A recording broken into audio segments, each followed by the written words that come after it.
done? Good, good. All right, let's do a little recap of what's happened in Act One. I know it's still pretty early, but we've already found out a few things. What have we found out? Or who do we know about? How does it start off? Oh, the guy, the minister is kind of like selfish. Okay, what's his name? But, Harris, yeah, good. Harris with two R's. Selfish. Lord God his enemies.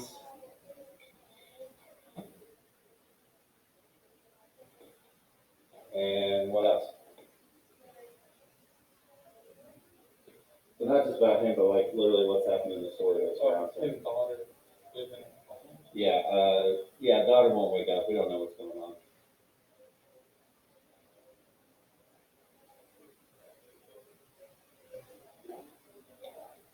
And then there's some mystery around the beginning here. What's the central mystery? He caught his daughter and his niece dancing like naked in the woods, right? Yeah, something happened in the forest. Yeah, think about it. We don't know what happened. She gives him like little bits of information, like we danced. Maybe somebody was naked. Harris thought he saw a dress on the ground. And then who's he questioning about it? His niece, her name? Abigail. Abigail.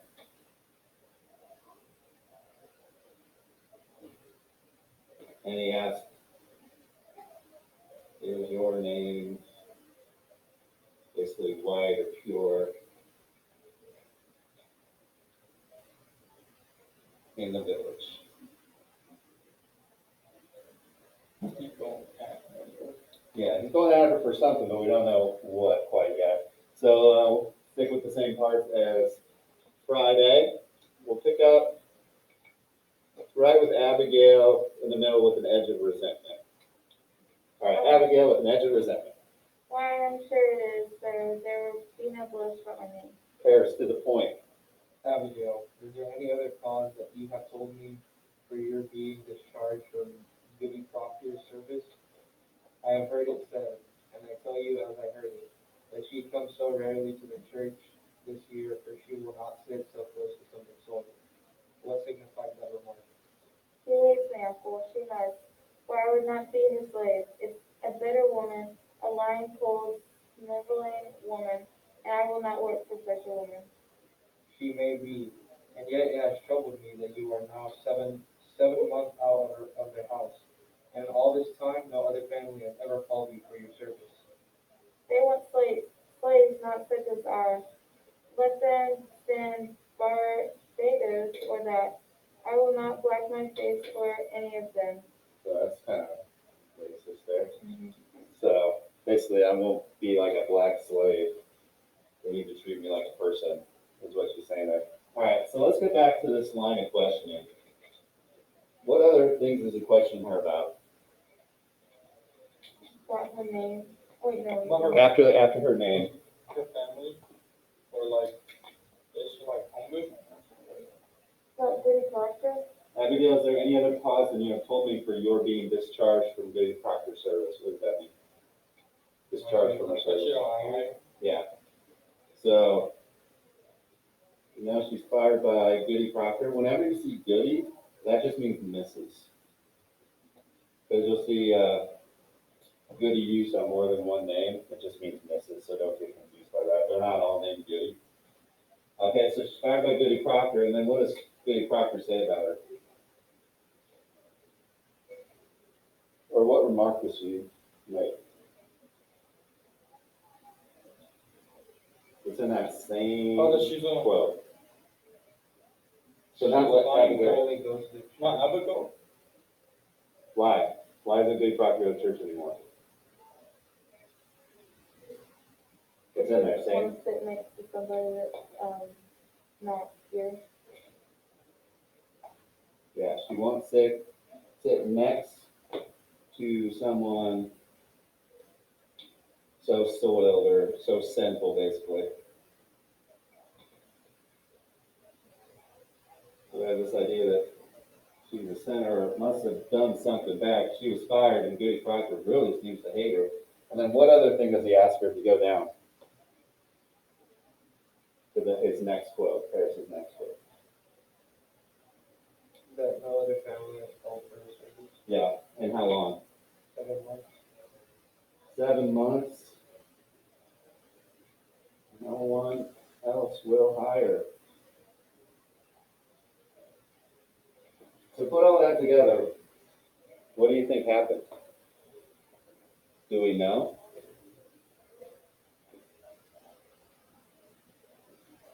I know it's Monday, but I need some feedback. Do we know exactly what happened here? No. Does it seem serious? Yeah. Definitely seems serious if she's fired and 7 months nobody else is gonna hire her. She says it's just because she won't be treated like a slave. But we'll see if there's more to this. This will be something we'll probably have to come back to. All right. So with ill-concealed resentment at him. Do you begrudge my bed, uncle? No. Abigail in a temper. My name is good in the village. I will not have it said my name is soiled. Goody Proctor is a gossiping iron. Enter Mrs. Ann Putnam. She is a twisted soul of 45, a death-ridden woman haunted by dreams. Paris, as soon as the door begins to open. No, I cannot have anyone. He sees her and a certain deference springs into him, although his worry remains. Why did he Putnam come in? Mrs. Putnam, full of breath, shiny-eyed. It is marvelous. It is very difficult to tell it. No, Goody Putnam. It is. Mrs. Putnam, glancing at Betty. How high did you fly? How high? No, she never flew. Mrs. Putnam, very pleased with it. Why, the church is big. Mr. Collins saw her going over thunderstorms, soaring and came down light as birds people. Now look, you Goody Putnam. She never. Okay, so word's already getting around Salem. What's the rumor? Not Abigail. But Bertie, The Betty's over flying over people's barns. So the rumor mill has started.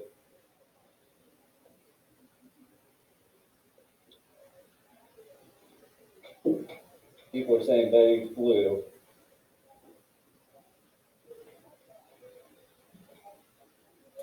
All right. Enter Thomas Putnam, a well-to-do, hard-handed landowner near 50. It is a providence the king got now. It is a providence he goes directly. He goes directly to the bed. That's for sure. What's out, sir? What's? Mrs. Putnam goes to the bed. Putnam looking down at Betty. Why, her eyes is closed. Look you, and why that's strange. To Paris. Ours is open. Paris shocked. Your roof is sick? Mrs. Putnam with vicious certainty. I'm not probably sick. The devil tries to heavier than sick. It's death, you know. It's death driving me and forcing me. Oh, pray not. Why? How does Ruth ail? She ails like she must. She never walked this morning, so her eyes open and she walks and hears not. She's not and cannot eat. Her soul is scary. All right, so now what do we find out? That their daughter Ruth is also sick? So we have another girl sick.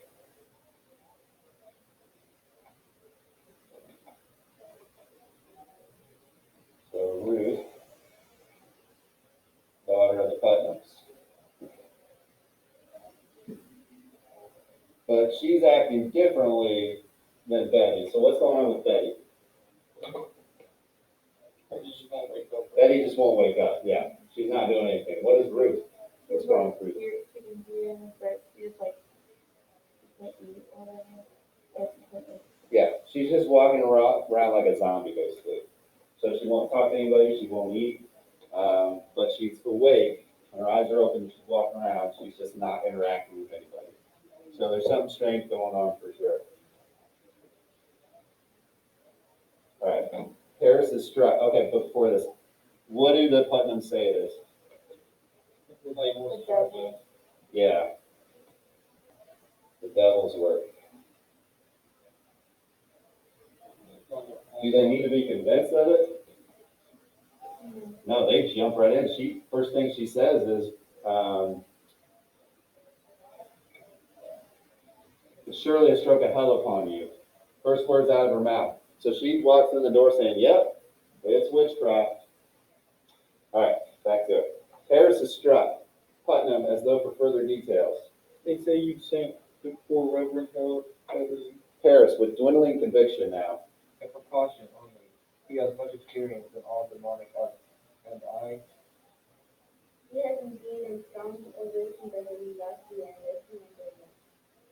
now, Goody Ann, they only thought that they only thought that we're a witch, and I am certain there be no element of witchcraft here.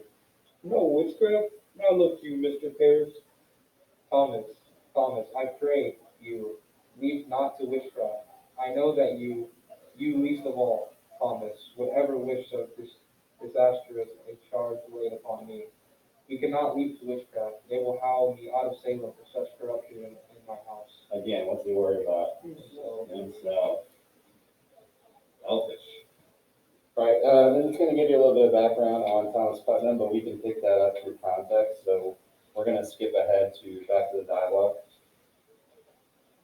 Putnam, at the moment, he is intent upon getting Paris, for whom he has only contempt, to move towards the abyss. So Putnam does not like Paris. Mr. Paris, I've taken your part in all contention here, and I will continue, but I cannot if you hold back in this. There are hurtful and cruel spirits laying hands on these children. but Thomas, you cannot. And tell Mr. Paris what you have done. Reverend parents, I have laid 7 babies and baptized in the earth. Believe me, sir, you never saw more hardy babies born, and yet each was neutered in my arms the very night of their birth. I have spoken nothing, but my heart has Clamor? clamored into Intonation. intimations, and now this year my youth, my woman, I see her turning sin. A secret chalice in her become this year, and she was like a swimming mouth where children on her life too. And so I thought, send her to the book. To Tabitha. What, my Tabitha? Tabitha knows how to speak to the dead and prepare. Goody Ann, it is formidable sin to ponder upon the dead. I take it on my soul. Those who else may surely follow us, but to marry my baby. All right, so what did we just find out about Ann Putnam? That she could, or she not herself, but she, like, right? She didn't baptize like 7 children, right? Why did she baptize him?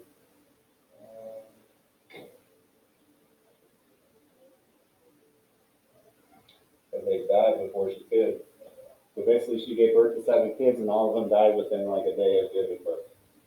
And now she just has Ruth, her only daughter. So what does she send Ruth to do? Yeah. So sends Ruth to Tuba. Why? Because they think Tuba can speak to the dead. Yeah. Who do they specifically want to speak to?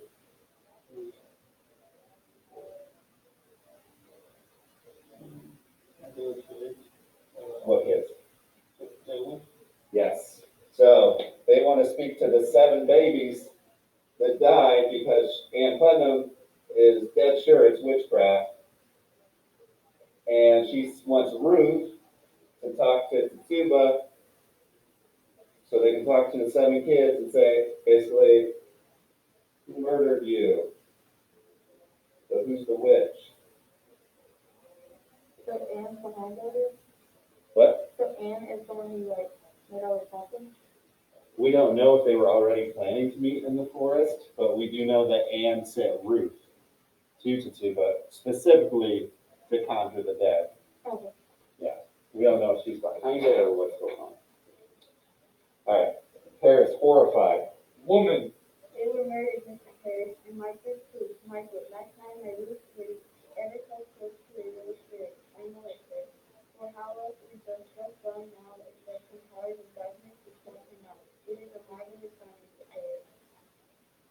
Don't you understand it, sir? This is a murdering witch among us, bound to keep herself in the dark. Paris turns to Betty, a frantic terror rising in him. Let your enemies make of it what they will. You cannot bring in more. Paris to Abigail. Then you were conjuring spirits last night? Abigail whispering. Not I, sir, the truth I know. Paris turns now with new fear and goes to Betty, looks down at her, and then, gazing off. Oh, Abigail, what proper payment for my charity? Now I am undone. You are not undone. Let you take hold here. Wait for no one to charge you. Declare it yourself. You have discovered witchcraft. In my house? In my house, Thomas? They will topple me with this. They will make it up of it a Okay, so, what is Thomas Putnam's advice to him? To go out there and say to himself, he's like, I found it. Yeah, Don't let other people find out. so TP's advice. Basically get ahead of the story. They tell politicians to do that all the time. Come out, say, okay, I did it, or I found something out. That way, people can't jump on you because it makes you look guilty. So he's saying, okay, you discovered it. That means you can take control of the situation. So this is how you need to handle it. All right, enter Mercy Lewis, the Putnam servant, a fat, sly, merciless girl of 18. Your pardon, I only got to see how Betty was. Why aren't you home? Who's with Ruth? Her grandma's home. She's improved a little, I think. She gives a powerful sympathy. There's a sign of life.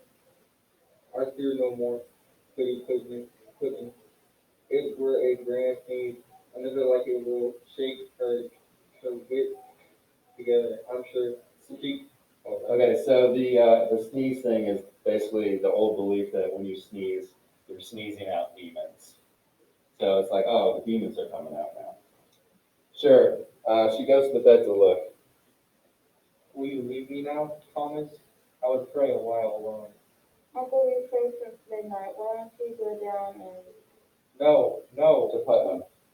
I have no answer for that crowd.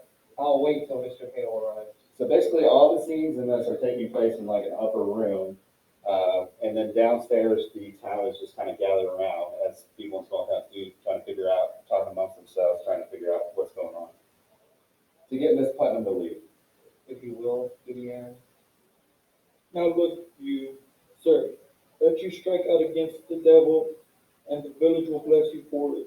Come down, speak to them, pray with them. They're thirsting for your word, mister. Surely you'll pray with them. Paris swayed. I'll leave them in So, solemn, but let you say nothing of witchcraft yet. I will not discuss it. The cause is yet unknown, and I have had enough contention since I came. I want no more. Mercy, will you go home to this idiot? Hey, no. Miss Putnam goes out. Paris to Abigail. If she starts for the window, cry for me at once. I will, Uncle. Paris to Putnam.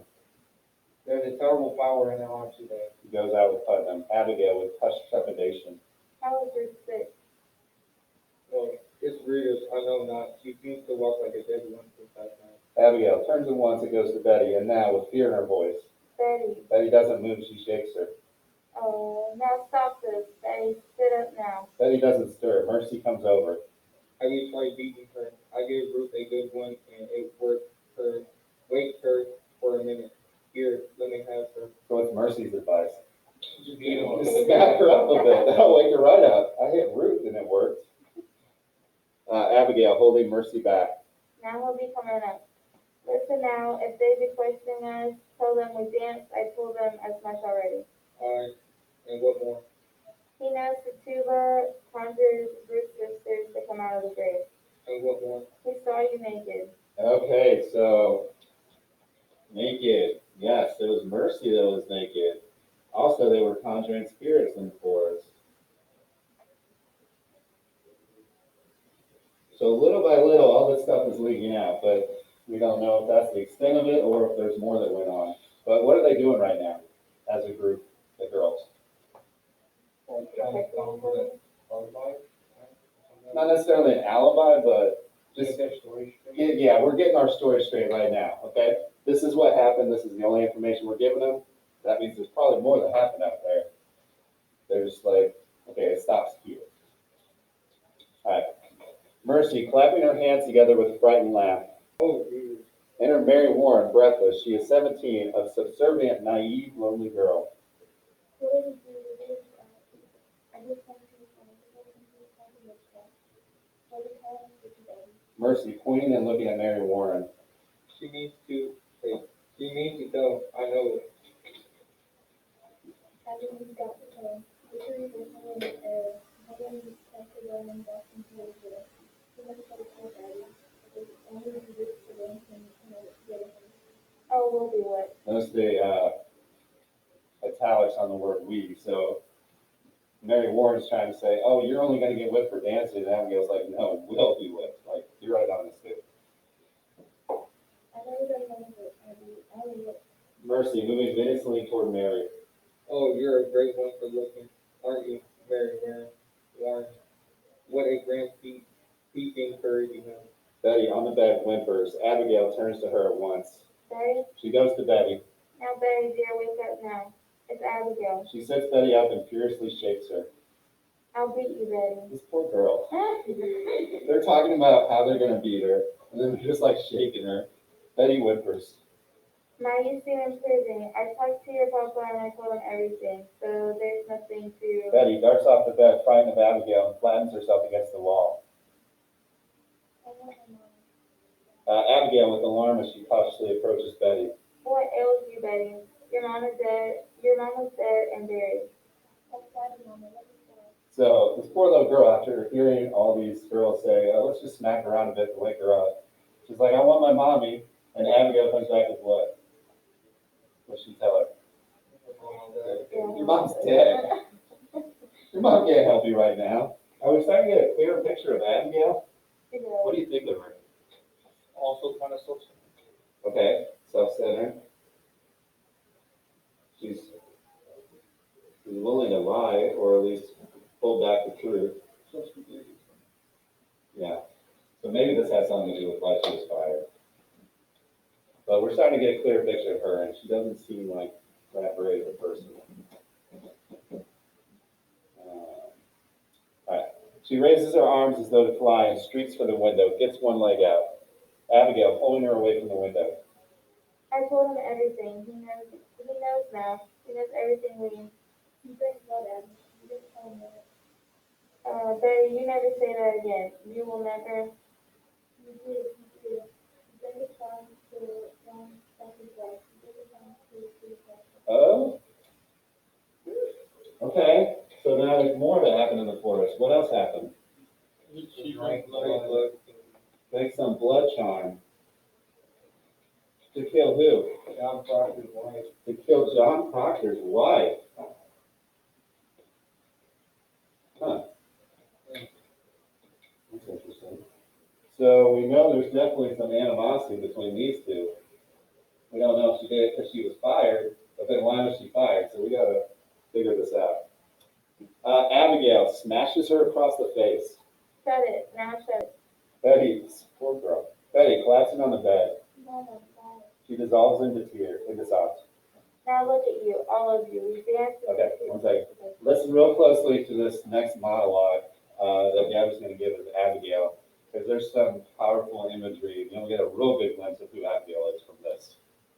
Now look you, all of you. We danced into two of farms. There was roots with put on dead sisters, and that is all. And mark this: let either of you breathe a word or edge of a word about the other things, and I will come to you in the black of some terrible night, and will bring a poignant reckoning, and will shudder you. And you know I can do it. I saw Indians smash my dear parents' heads on a pillow next to mine, and I have some reddish work done at night. And I can make you wish that you had never seen the sun go down. Okay. But either you breathe a word or the edge of a word about the other things, I will come to you in the black of some terrible night, and I will bring a pointy reckoning. So, I'll stab you, basically. She's going to hurt you. And you know I can do it. I saw Indians smash my dear parents' heads on the pillow next to mine. And I've seen some reddish work done at night, and I can make you wish you had never seen the sun go down.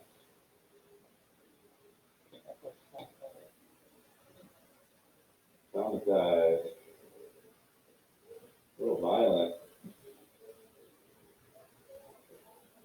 She's like, I've seen death before. You go off book. You're gonna see it too. So, yeah, she's violent, she's manipulative. There's a lot going on with her. All right, she goes to Betty and roughly sits her up. Let's let that big one. Oh, I just said I've been stopped it. So Betty collapses in her hands and lies inert on the bed. Mary Warren with hysterical fright. What's that? Abigail stares in fright at Betty. Abigail, starting from Mary. I say shut it, Mary Warren. Enter John Proctor. Hopefully we get to the bottom of this now. On seeing him, Mary Warren leaps in fright. All right, we're going to skip this and move to the next page and start with Mary Warren's line now.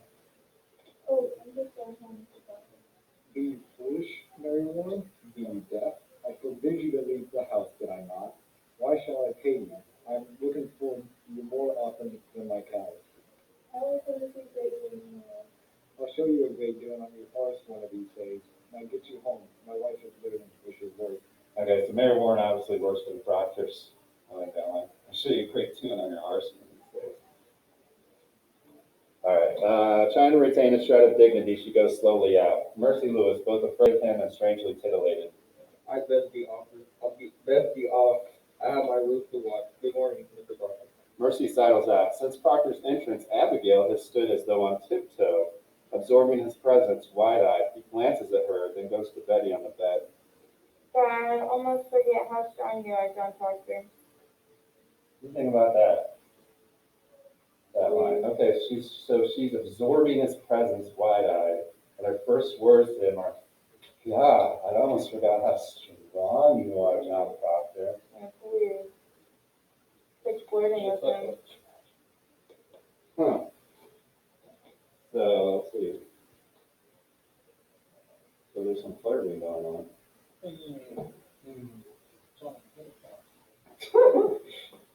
So she's like 17 or 18. Oh, never mind. Well, no, that's too. At that time, no. At that time, it's Still wrong, obviously. But is Married. it John like old? He would be, I think it says Like in his 30s. middle 30s. Oh. So, old for her. Yo, what if John Proctor's wife found out about it, and that's why they hate each other, What if and that's I why was she drank it because she hiding wants to be with John. That's interesting. So was there an affair? Big brain stuff. That would make sense because she drank a blood charm to kill Billy Proctor. Billy Proctor fired her. Nobody else hired her. That would make a lot of sense. That's why she got fired from her old job. She was messing with their husband. Oh, Billy that's what Proctor Oh. has suspicion. All right, let's see. God, I must forgot how strong you are. Proctor, looking at Abigail now, the faintest suggestion of a knowing smile on his face. What's this mischief here? Abigail with a nervous laugh. Oh, she sounds silly somehow. We rode past my house as a pilgrimage to Salem all morning, this time mumbling witchcraft. Oh gosh. Winningly, she comes a little closer with a confidential, wicked air. We were dancing in the wood last night and my uncle leaped in on us. She took fright is all. Proctor, his smile widening. Ah, you're waking yet, aren't you? A trill of expectant laughter escapes her, and she dares come closer, feverishly looking into his eyes. You'll be cracked in the stocks before you're 20. Yeah, definitely some flirting. I think it's even coming back in her direction a little bit. He definitely isn't shutting it down.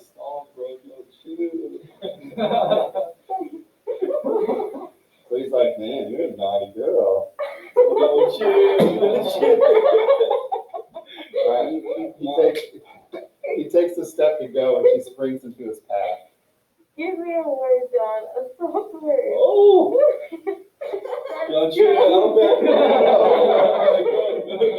I hope they turn on the air conditioning. So it'll be hot in here. Her concentrated desire destroys a smile. No, Abby, that's dumb luck. Abigail tauntingly. You come 5 miles to see a silly girl fly. I know you better. Proctor, setting her firmly out of his path. I've come to see what mischief your uncle's doing now. With final emphasis. Put it out of mind, Abby. Abigail, grasping his hand before he can release her. John, I'm waiting for you every night. No, they really doing that. Go. Abby, I'll never give you hope to wait for me. Abigail, now beginning to anger, she can't believe it. I have something better than hope, I think. Abby, you'll put it out of mind. I'll not be coming for you more. You're surely sporting with me. You know me better. Oh, I know how you push my. Oh.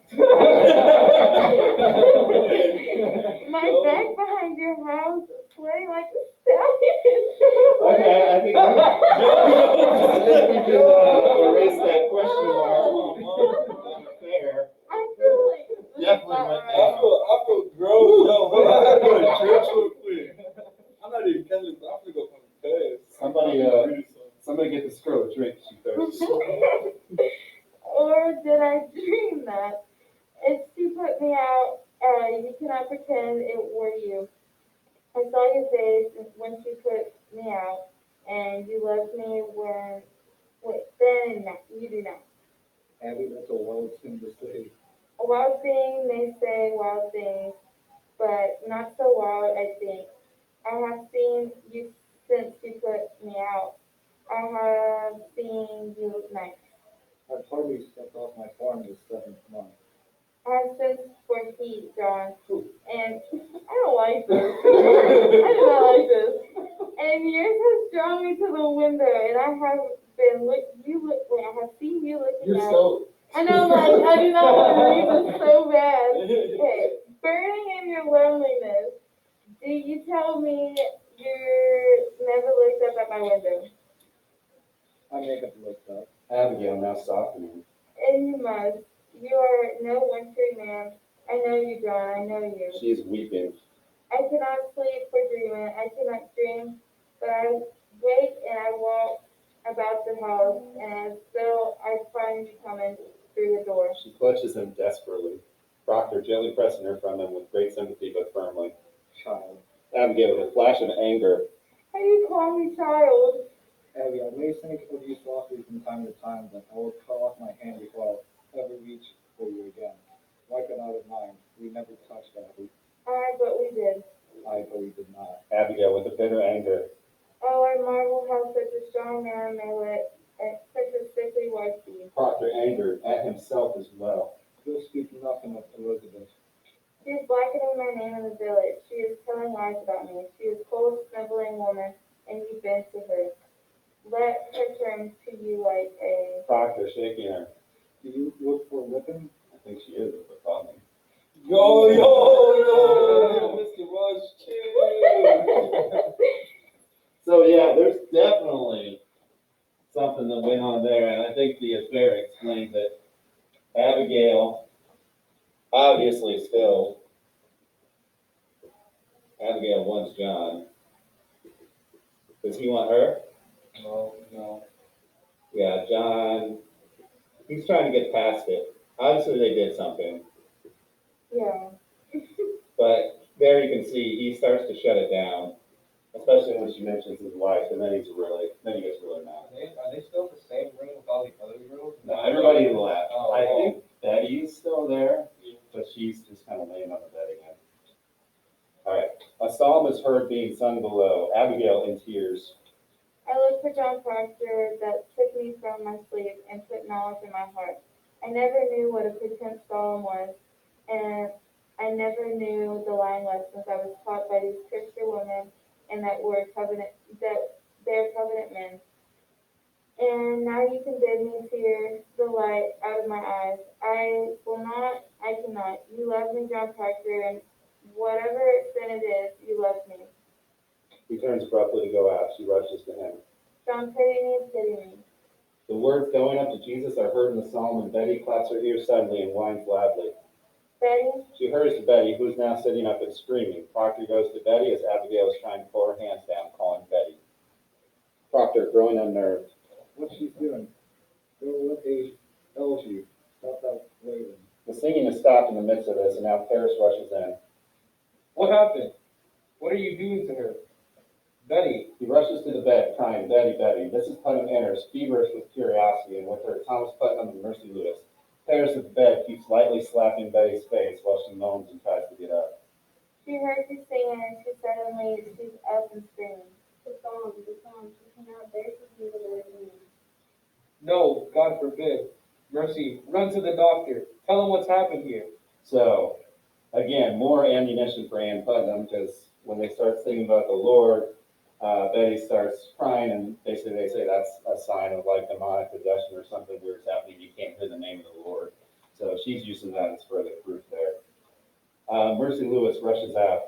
Mark it as a sign, mark it. Rebecca Nurse, 72, enters. She is white-haired, leaning upon her walking stick. Putnam pointing at the whimpering Betty.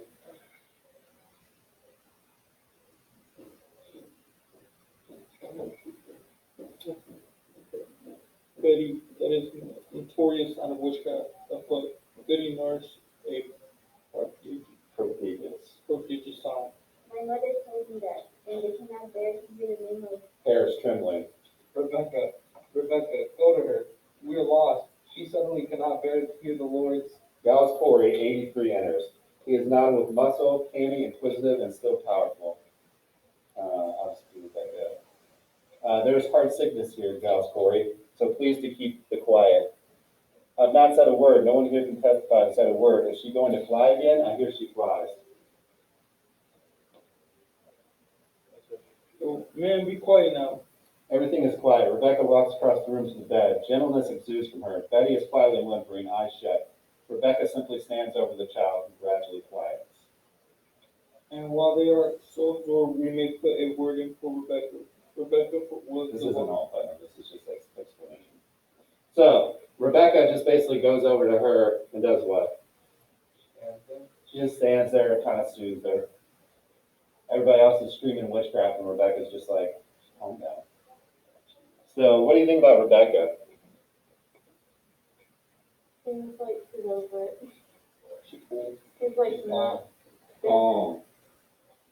Yeah, you'll find out, she's basically one of the most respected people in town.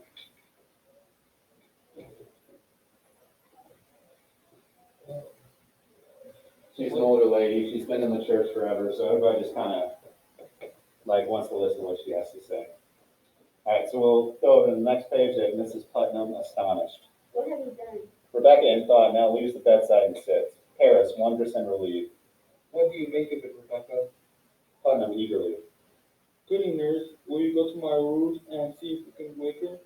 I think she'll wake in time. Pray calm yourselves. I have 11 children, and I am 26 times a grandma. I have seen them all through their silly seasons. And when it come on them, they will run the devil bow-legged, keeping up with their mischief. I think she'll wake when she tires of it. A child's spirit is like a child. You can never catch it by running after it. You must stand still, and for love, it will soon itself come back. So what is she saying is happening here? They're just being rebellious. Yeah, they're just kind of acting out. There's no witchcraft here. It's just girls being girls. They're probably bored, just acting out. All right, back to Proctor. Aye, that's the truth of it, Rebecca. This is no silly season, Rebecca. My leader is being Rebecca, she cannot eat. Perhaps she's not hungry yet, so maybe she's just not hungry. I hope you are not decided to go in search of loose spirits, Mr. Paris. I've heard promise of that outside. So she's saying, I hope this is obviously nothing. I hope we're not going to start screaming witches, because she sees what everybody else in town is doing. So hopefully people listen to her, but again, we're in Act 1, so probably not. All right, Paris. A wide opinion is running in the parish that the devil may be among us, and I would satisfy them that they are wrong. Then let you come out and call them wrong. Did you consult the wardens before you called this minister to look for devils? He is not coming to look for devils. Then what's he coming for? There be children dying in the village, mister. Is that true? There's children dying in the village? No. Again, people are already getting caught up in what's happening. I see none dying. This society will not be a bag to hang around your head, Mr. Putnam. To Paris. You call a meeting before you? I am sick of meetings. Cannot this man turn his head without he having a meeting? He may turn his head, but not to hell. Pray, John, be calm. Mr. Paris, I think you best send Reverend Hale back as soon as he comes. This will set us all to arguing again in the society, and we thought to have peace this year. I think we ought to rely on the doctor now and good prayer. So, Rebecca Nurse, who is Hale? The doctor. So Hale's not the doctor. I don't think it's really said. So Hale is the one that Paris sent for specifically to investigate witchcraft. And what does Rebecca Nurse say about that? Just send it back. Send him back. It's only going to cause trouble if he comes. It's going to split the society between witchcraft and non-witchcraft. So that's what she's afraid of. So she's like, she's the voice of reason. All right, and then we'll stop there today. So we'll start that. All right. So the rest, this is all we're going to read together. The rest you'll have to finish up on your own. Finish up the packet for Wednesday. I have a question. So when I heard the why are given the drug for the witchcraft, like, is it because of all the time?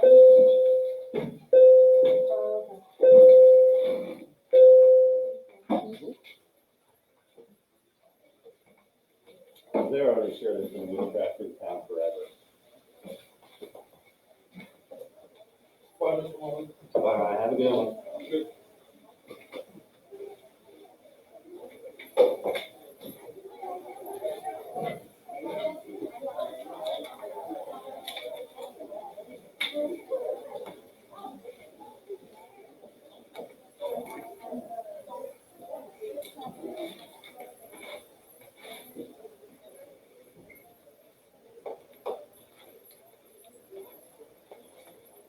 Did you feel wrong reading all that stuff? Yes.